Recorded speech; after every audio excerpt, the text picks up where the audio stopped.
Hello YouTube, Harley Day Rider back at you, coming to you from live and in living color from the 2011 Harley Electra Glide. Out here on a beautiful fall evening, couldn't ask for much more. I mean, I had to ride up to my sister's house. I just left there.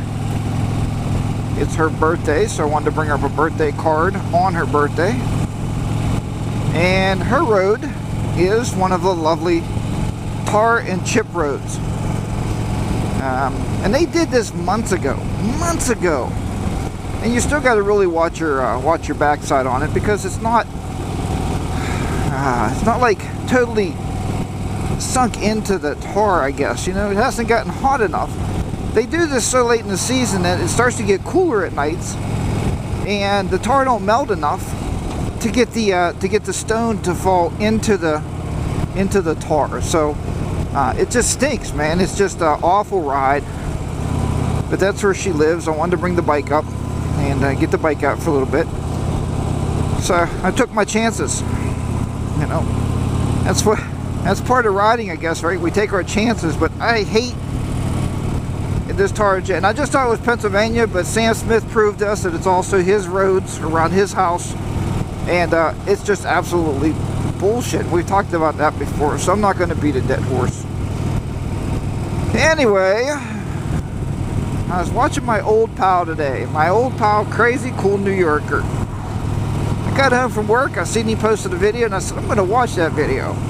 Well, it turns out that Crazy Cool was talking about how he's going to store his bike. I've watched quite a many. I watched quite a bit of YouTube videos on how to winterize your motorcycles. I don't have a heated garage. You know, I wish I did, but I don't. I guess Crazy does have a heated garage. But if you don't, and there's a lot of people, there's probably more people that don't have a garage than that do have a garage. So apparently you take your bike, your motorcycle, and you put a half a can of what's called Seafoam in the gas tank, which is a marine and a gas, a marine and a motorcycle or car engine gas treatment. The idea is to coat the inside of the engine with this Seafoam stuff when you take it out and ride it for about 30 minutes or so and get a good coating inside the motor, is what I was told. The next thing I was told, you should change your oil before you put your bike away. That's a good thought, and I might have to just get a wrench out and change my oil. It's not that I don't know how to do it. I think that I'm lazy, and sometimes it's easier for me to let somebody else actually change your oil or do the maintenance on the bike. I mean, and I'm definitely not qualified to do the maintenance on my bike as far as like the 5K service and knowing everything about them. I'm not qualified to do that. That's for sure. I'm not Sean Smoke. Sean Smoke is a very fortunate individual because he's very intelligent with motorcycles as far as caring for them and taking care of his own bikes and putting things on, and that's what he does for a living. So that's wonderful. I kind of do the same thing with computers. That's what I do for a living. So I guess I'm fortunate there. I can work on my computer, tear it down, build it up, build a new one, whatever I need to do. Repair it, reload it. Where I guess a lot of people can't do that. So anyway, the next thing they say to do is, well, naturally give it a good bath, or give it a bath. But what I thought was funny that I didn't realize, and I think Crazy talked about today, was putting something over your exhaust. This gentleman suggests putting a tube sock over all your exhaust pipes. I was thinking, why would I want to do that?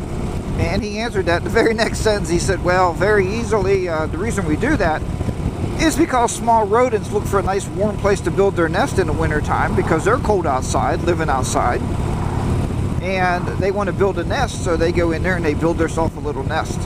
So I thought, that's pretty interesting. So now I know something else I got to do. And everybody, and when I pose this question to you guys out there, everybody pretty much agrees. I'm just taking this pen a little slower because of these rocks. Everybody pretty much agrees that you should get the tires up off the ground. You should not let them sit on cold concrete, and that's kind of, where my bike is going to be this winter. Sitting outside on cold concrete, so it's indoors. It's going to be locked up, but there's no heat where I keep her, where I keep the motorcycle. And there's no electric, so I can't trickle charge her. So I'm going to take the battery out so it doesn't freeze. I'll take that home, put that into my house, in a warm room temperature room, and keep that up. So I think I got it all figured out to winterize. Thanks to everybody on the channel for helping me out, giving me some of your tips and your pointers. I do appreciate that. Thanks to Crazy. But I told Crazy we do have a challenge, and I do believe Mike Kelly 7's gonna beat this challenge. I mean, Crazy lives upstate New York. I live here in Pennsylvania, and Mike Kelly 7 lives in North Carolina. So he says it does get cold there, but he'll ride to work, you know, a lot in the winter time, because if it gets down to 30 or so, where myself and Crazy Cool New Yorker, what we have fighting against us is road conditions. You know, it doesn't snow much in North Carolina.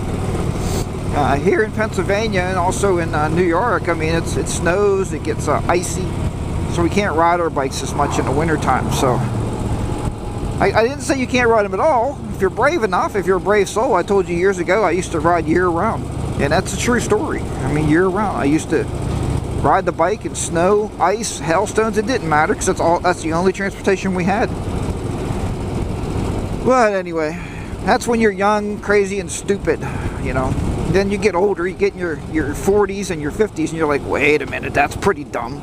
I don't want to do that. That's not a smart thing to do. Ah, well. Alright, well, I got to make a stop here at a local gas station. I don't need gas. But, you know, you do have to get that nicotine fix every now and then, and I'm trying to quit. I'm going to quit chewing again. I told you guys I quit before for about 3 years. And I'm going to quit again, because it's just not making me happy anymore. And some people tell you if it doesn't make you happy, don't do it.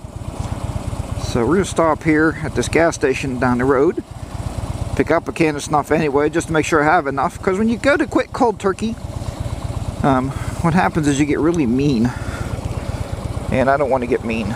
So, and my wife can't stand it when I get mean. I think I'm going to also have to stop at the little porta-john up there. Riding in the cold will definitely make you want to go to the bathroom more, that's for sure. And I should have did that before I left my sister's. Do you ever know you never do that before you leave the house? I don't understand it. It doesn't make sense. Oh well. So we'll go up here and I'll come back on the video and find out where I'm going to end up. I'm going to take the bike out for a little bit. I'm hoping this light will change. I think I'm far enough up. I'm up to the line here. And we'll see what goes on. I did find out something that was bugging me here with the Drift HD. You wear this remote on your wrist, or you can pull on your bike somewhere, but I tend to wear it on my wrist. It's very hard to get the Velcro to go in and go under itself on your wrist. It's very difficult. Wonder what the hell that car is stopping for. I don't know. Oh, he's turning right there. I thought he knew me. It looked like he looked at me and was like, hey, I'm going to stop there and see the old Harley Day rider. See what he's doing today. Anyway, but that's what I don't like about the Drift HD. Other than that, it works really well. There we go.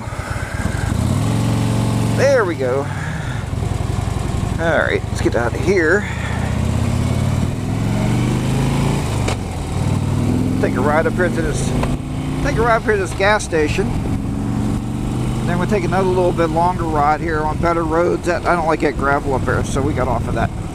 Alright, so anyway, we talked about everything there, winterizing your bike. You know, I'm not an expert by any means. When I had my first bike, actually I had a big enough basement and a basement door. I used to back it into my basement, and it was in there all winter, so it was heated. And being I rode it every day in the winter, it didn't really matter. Oh, you tell me you can't turn. What do you think you got, a tractor trailer truck? Oh my God, sometimes people. Sometimes, I tell you what, you could have turned. So, yeah, I'm not an expert. I was just living off a Crazy Cool New Yorker there. There you go, let him go. Alright, you're a nice guy. Alright.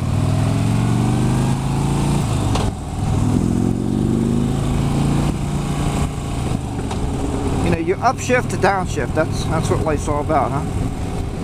Upshift to downshift. Let's stop in here. We'll pick up a can of snuff and then we'll see what we get to. Until then, it's Harley Day Rider down and out here in southwestern Pennsylvania. I'll be talking to you soon. I hope anyway.